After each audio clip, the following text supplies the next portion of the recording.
प्रश्न है, किसी परीक्षा में विद्यालय X के कुछ छात्र शामिल हुए और 30% छात्र अनुत्तीर्ण हुए। ठीक है, अनुत्तीर्ण हुए। उसी परीक्षा में विद्यालय X के छात्रों की तुलना में 150% अधिक छात्र विद्यालय Y से शामिल हुए। यदि X और Y से शामिल हुए छात्रों की कुल संख्या के 80% उत्तीर्ण हुए तो Y से अनुत्तीर्ण हुए छात्रों का प्रतिशत ज्ञात कीजिए। यहां पे देखिए दो विद्यालय का नाम है, एक है आपका X विद्यालय, दूसरा है आपका विद्यालय Y। ठीक है, अब यहां बताया गया है कि विद्यालय X के छात्रों की तुलना में विद्यालय Y से जो है ना 150% छात्र अधिक इस परीक्षा में शामिल हुआ है। तो हम मान लेते हैं कि उस परीक्षा में जो शामिल होने वाला छात्र है वह विद्यालय X से कितना है, तो बोलिए कि 100। तो इससे 150% अधिक Y से विद्यार्थी शामिल हुआ है इस परीक्षा में, तो इसको 150 बढ़ा के सीधे 250 कर दें। चलिए, ये हो गया 250 छात्र विद्यालय Y से शामिल हुआ है इस परीक्षा में। ठीक, अब देखिए कि 30% छात्र फेल हो गया है X का। ठीक है, X का 30% छात्र फेल हो गया है और यहाँ जो ओवरऑल परसेंटेज दिया गया है वह उत्तीर्ण का दिया गया है।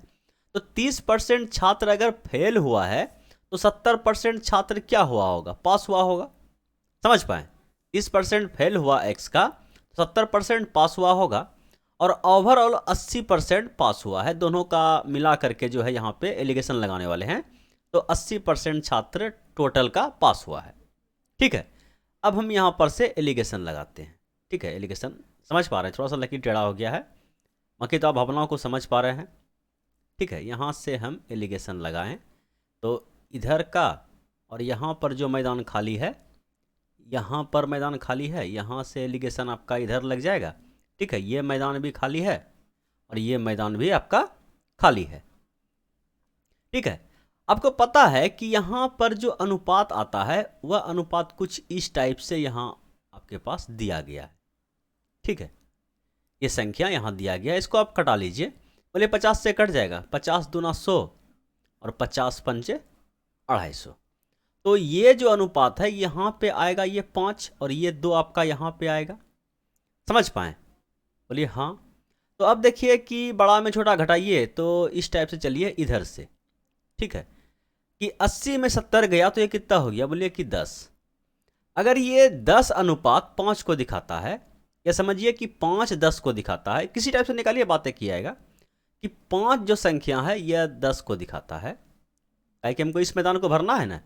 तो 5 अनुपात हम मेरा जो है 10 को दिखाता है, तो 1 अनुपात मेरा 2 को दिखाएगा। तो ये 2 अनुपात किसको दिखाएगा, बोलिए कि 4 को।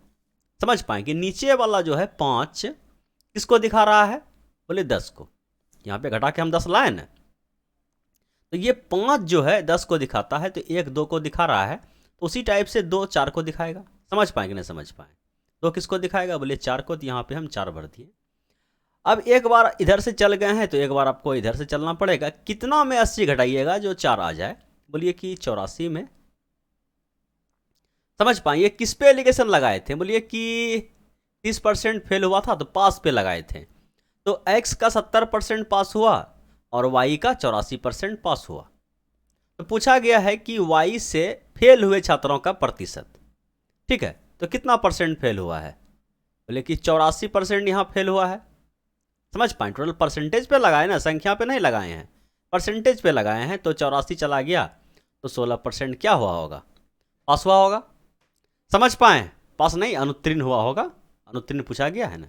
ये तो पास हुआ 84%, फेल कितना हुआ 16%। समझ पाए, बोलिए हाँ समझ में आ गया।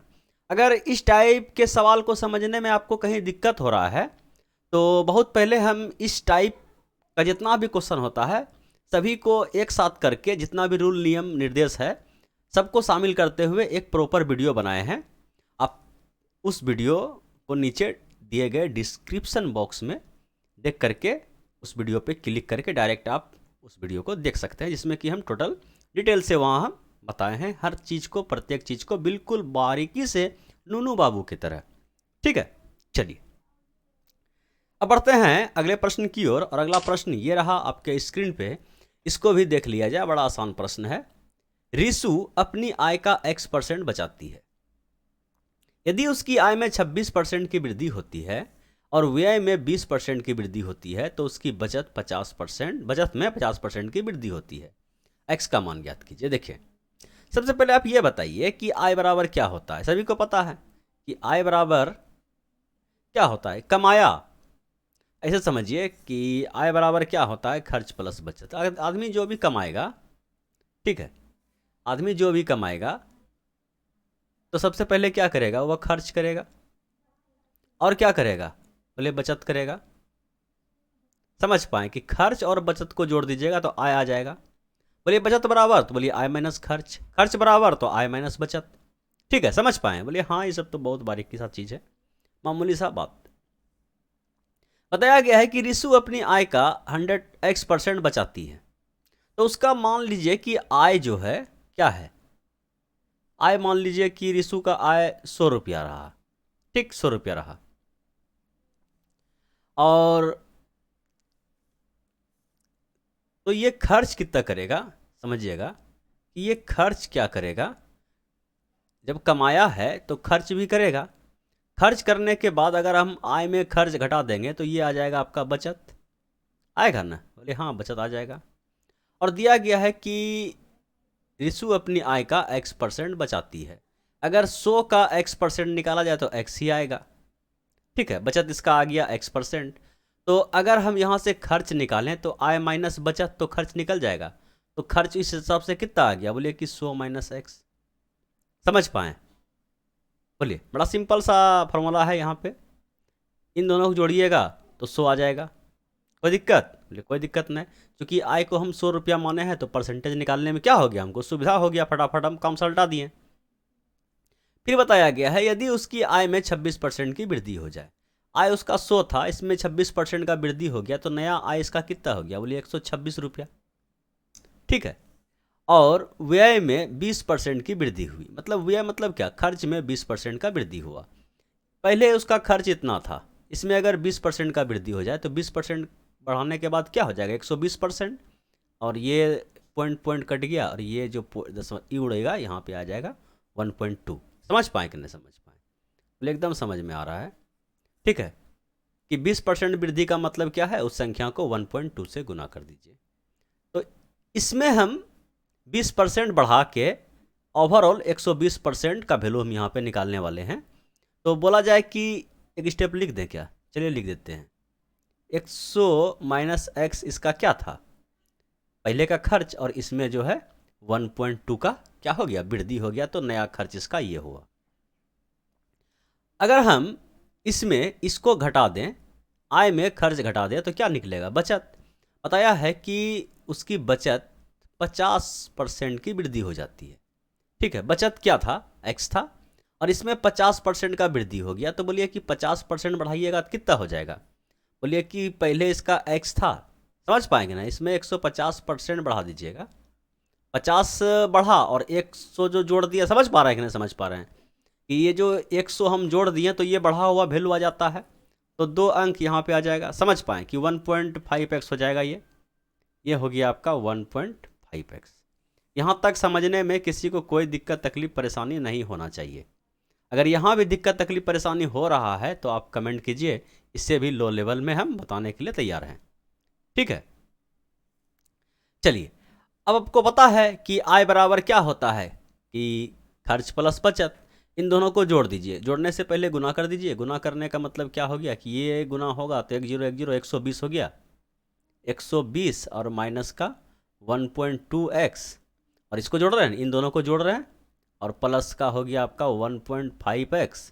इन दोनों को जोड़ने के बाद क्या प्राप्त होगा, बोलिए आय प्राप्त होगा। आय 126 है। ठीक है, ये 120 को उधर जाके घटा दीजिए, कितना हो गया, बोलिए 6। और यहाँ एक एक चला गया तो 0.3x। ये पॉइंट उड़ाइए, इधर क्या हो गया 0, और ये 3 से कट गया आपका 20 बार में। तो x का मान कितना आ गया, बोलिए 20। बोलिए कोई दिक्कत, समझ पाएँ, बोलिए हाँ समझ में आ गया। तो हमें कैसे पता चलेगा कि आपको समझ में आया या नहीं आया, उसके लिए एक क्वेश्चन सेट करके रखे हैं। ठीक है, सेम टू सेम थोड़ा सा दिमाग लगाइएगा, यह क्वेश्चन का आंसर भी आप से आ जाएगा। अगर आंसर आपसे आ जाए तो निसंकोच बिंदास होकर के कमेंट में अपना आंसर चिपका दीजिएगा और एक बार दिल खोल के वीडियो को लाइक कर दीजिएगा।